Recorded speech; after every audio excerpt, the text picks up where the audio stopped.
70'den geçtikten bir gün. Yalkın deyip şu aşağıdan çıkınca elinde olmaz ben şöyle maşinle gittim bir oğul var. Oğul hat küçüktü. Biz oğlan çıkar küçüktü. Onun nihayet ular gitti. 2-3 daha bol verendi ular. Şu tayda oğlan 52. yılda. 52. yılın Ağustos'ta düğün 19'da şu 70'de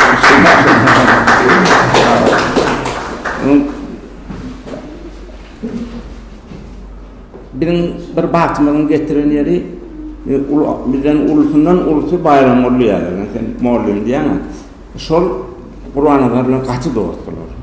Bunun bir küçücükten aşağı olan çıkak öyle gelirdi. Ben şunu yardım. Önüne onun gelip görünle, yine ben şu vaktan yardımda kalıptırdım.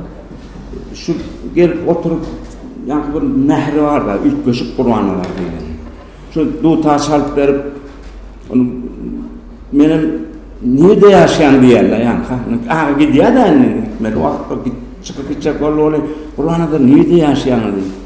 Yaşadı diye de yukarı yanında yaşayan ne de. Gidip başını aydıp çıkıp gitti. Ben şu yukarıda bir ülkü çöyde ailenin Kur'an'da gördüler. Mektebi şehirde oturduk. 29. mektep. Ulu ağamız var, in uluyumuz sapar oluyor. Şuna bir hovluyum tatın alıyorlar. Şol hovlum bir gelmecemiz vardı. Amazıhan gelmecemiz. Şeyle üç koşuk bir ayarla. Şu opşide vurulur son. Şu tayda şu törörler diye de bilinlemem. Törörlerden okumadı o adı şöyle yatıp durup.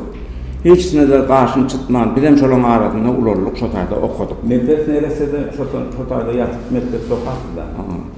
Onun için terörün bugün öldü.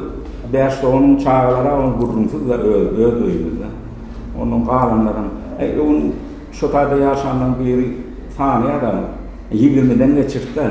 Şu öyle okap mektebi tamamladı çağıran tamamladı. Şu gelmeceminin adam kâşçiliğini açacak olayanlar, şu adamların sığdırıp bilçini, 20 adamını iyidirip geçirip, iyiden oku uğradıp, işten geleni işine uğradıp, gelenine karşılayıp, şey deyip, etiden akşama da şu hizmette gelip, hiç karşım tutulanlarla şu ayarlar. Onun Kur'an'da geldi yani bayram oluyor, gelip oturdular, koşku kardılar. Geceler dangat giderini bilmedik. Biz öyle şunu çaynak bilen çay da şardık. Bir de ettiren kalktılar. Şurada çay getirip verirsen bar git yattığımı yediler. Dangaçan oturdular.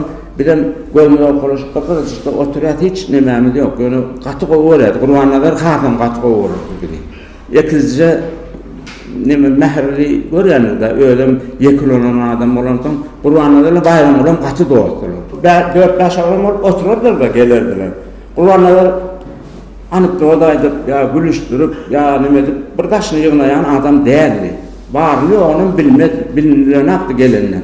Sonra onun kulağına koşoku deyip başladı, onun kulağından bağırdığını bileyende. Kulağından kıyın görürdü koşoku mani. Yöntem onun yoğurlu nerede? Yoğurlu olayan 4-5 tane adam pıtırak gitti, onu cennet bilmediler. Kulağına da bir yırttırmak energetikası vardı, gücü vardı. Davalışı vertelerim, der o Kur'anlar. Ne diyorlar deyip başlayalım. Yemedi. Tuğ tepeleyen bu ayaklar. Yuvaş ayaklar da. Ya da terfirak kurulma verdilerim. Ben için çek gelin çık ya da gidiverelim. Gelin o Kur'anlar yok. Çık ya gidivereydi. Şol adamdan bana bir dedecik katı kaharlananını bilen ne? 20 yaşta oraklarım da olmalılar. Ben toşunu yıl yardım için. 70'siniz. Ama şu oraklardır da. Onun şahfer sumoklar diyelim de. Ganlarını berden neme diyorlar şahfer sumoklar. Kur'anları çağırıp boşa koçak oturan dincelen yerinde. Olan yok diye ne varsak. Yöne nereden geldi, ne çıktı bilemem. Karası şu limon gol dedi o yankı. Adgarlık dedi. Düğün çedip. O hemi mağama onlarlık nemeden adam da benim katerbet olun. Tembol ulorlukta oğlum kalan bir de hayt düştüğün adam derler. Vapşe için bir tefin ataldan ne olamak?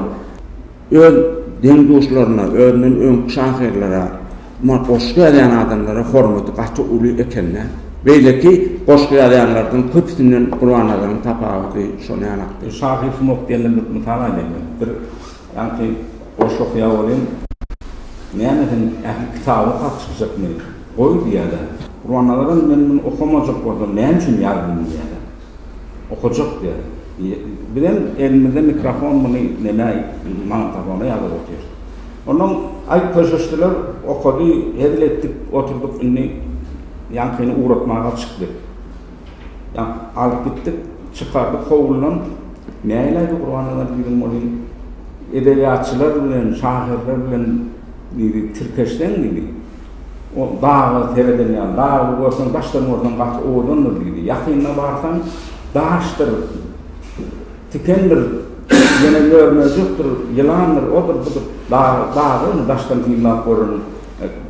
Yazı diyen, şahir diyenlerin çoğunmaları katı içkin tanıcık olmadı yani. Evet, sizin edebiyata gelmenize Kur'an'ın tesiri bıktır deyip şu var. Hava, şu aklında da hakikaten Kur'an'lara duşulmadık oldu. Bu edebiyat diyebildiğini girelim. Hakikat Kur'an'lara tesiri olan. Kalkımın kalfağının demeti, kalfağının başlığı olan kendi. Onun ağalarımız hem de 4-5 olanlardı, 3'lü oğuzlukçu. Bir bayram oluyor, bir politeknikçisi okardı, bir üniversitede okardı. Şeylik ne merak ettim, morumçuluk etti. Olamanın da kalfağında işletler onu. Morumçuluğun taşlanmanın kalfağında işletler. Kalfağ o adamlar da, o olurdu. İdeyat bilen kemir nemen yok da bir kimiden başkalarının. Yani biz 5 yaşımızda kal, destan okuyup verirdik de. Bir de eline kitap verirler, kıyıda onlama vardı. 3 tane. 3'lü tikin oturuyor, bir de onları destan okuyup verirdik de küçükler. Öyle oluyor, altın oluyor, destanlar. Atı o oluyor. Kakımın tıpında sayesinde oturuklar hani okulun elime koyarak matmulunu verirdim, boş okuyup verirdim. Onun bir dostlarının birinin diyden, yani yaş oğlunu matmulunu kodayan aklına zekiline ters tehir edeymesin diye yani vurun etti de. Ulurlardan düşünür, yani düşünür, yani ulurlardan. Ayağla mitkoşukta Kur'an'lar. Yoğurlu Kur'an'lar. Sondan sonra sol harnavat gelineceğin gözünlüğümden yan yaş aynen yan ağlat dünyanı varacağını hiç gitmedi son. Böyle üç gömür, üç kap, böyle nemedi ya birinde yarın çıkışandır, bir neme koşuşandır olun. Böyle sol gördü ha, şu kussa, şu ağı, şu gitmedi hiç. İnşa harnavat gelineceğin. Bir baramızda gurun veriyor, şu kuburunu arasında yapmışlar barıp. Onun öğrenli Morinya köyüne diye bir o çöp yapışıptır diye de. Ayrı otel Morinya yardıma düşüyor Kur'an'ların. O taklın diyenler mehrevan adam diye. Otları ayağına çılmışı taklın diyenler mehrevan adam. Şunu şu atelleme geldi diye de şu ikisidir diye. Şunu yani duygur bir yani çöp ayıptın koyvermeye de şu adamdan Kur'an'lar olmağına katı kendi nimeti vardır deyip haber ediyorlar. Onun yakın atası var. Hümmet Moğlu, Çaka Moğlu'nun oğlu. Yani o adamın katı üç göz ne adam eken. Şu harnavat gelince öğretti de ama üniversitede okuya diye şu adam diye günlüğü yatacak olanı diye 3 öyle kulhuvarlarını okuyup yatardı diye. Şol atları şu Hümmet Moğlu'nun altına uyunup olmalılar. Şu yaşa baryança diye qaytılap yatardı, 3 öyle kulhuvarlarını okardı diye de. Doğancağını aşağıya düşüyor, yatardı, üstünü yapardı, doğanın kıyının üstünü orandı deyip eceli vurulma ya. Şeyle de atatürk'ün hövruğun bir şağıratı diye de. Kakam nemeti ölerdi, gelelemek için oradan oturmalar dedi. Telefonu cevaplarına falan. Aynen. Kakamın o gerorluğu, işenliği, rahmet öyle oratlar bir hili tabii bir ne bahara edenden ölme. Yani ölümle katı üç koşuk gepe çeperli vardı. Burada adı gururun verenle ağzımızda otururduk. Şeyle bir oğudunlar, şeyle bir oğuduk gurrun verdi. Onun kağıt, kanka men bardım adan şu gurrun verdi. Onun alak değil, alak öğrenen içinde diyenlerin. Aynen ben yatıyor, şimdi vereyim mamlı. Bari ağzına suya dinleyenizdi bordu da bir yerde bakayım. Şeyle dile vardı, katı dile vardı. O çağrı karanlık yapacaklı bir yaşlı olan. Onun şu yapacaklı sadaka ederkenler onun çağrı karanın git amaneliğini getir. Onun kankam alıp geliyorlar, ikisi oturuyor diye. Onu iki burruna doğruya olun, sadaka geleyenler gidemez diye. Gelip bir naharını turmada da yer tapılayanlarlar da. Onun sadaka eden amanellah çağrı bir azıcık koyayın. Millet bir dağışın ikinci parça gelir yer tapılmak. Şon yalık derecede katı dili var adam, gepeçeken adamdı. Çağrıkarın rivayetlerken gurur verirdi. Kakım rivayetlerle öz durmuşundan, şu doğrun adamlarından bir değil gururlar verirdi, katı bir tədirli. Görenle, şu yok olmadığının yanlarına da bu kapa var yani şu ayağını duk tefi yerler durup ökçedin yere vurup verirdi şey. Sonra doğumu içinde kallavuluğu şoň alak bir nemesi barsa ödün. Ay mena kawat kellamdan yalanlygym goşulan kemne nemem ýok. Liýat önüne goşulan ýa. 8-nji 9-njy klasda başladım ben goşulanmaga. Şoňa da Gurbannalar öýe gelýär. Onu bayramlaryň men ýankyýan goşulanmyn. Neme Gurbannalar okumaga berýär. Öň berýär men bilemem. Şo wele tümden toplap 4-5 tane hoşuna toplayarak göçlerden yok. Benim oturdum. Benim oturdum. Okudu. Onun şöyle mağazada satacak mı diye. Benim o satacak mı diye. Benim 8-nji 9-njy klasda okuýçy. Futbol oynaýar.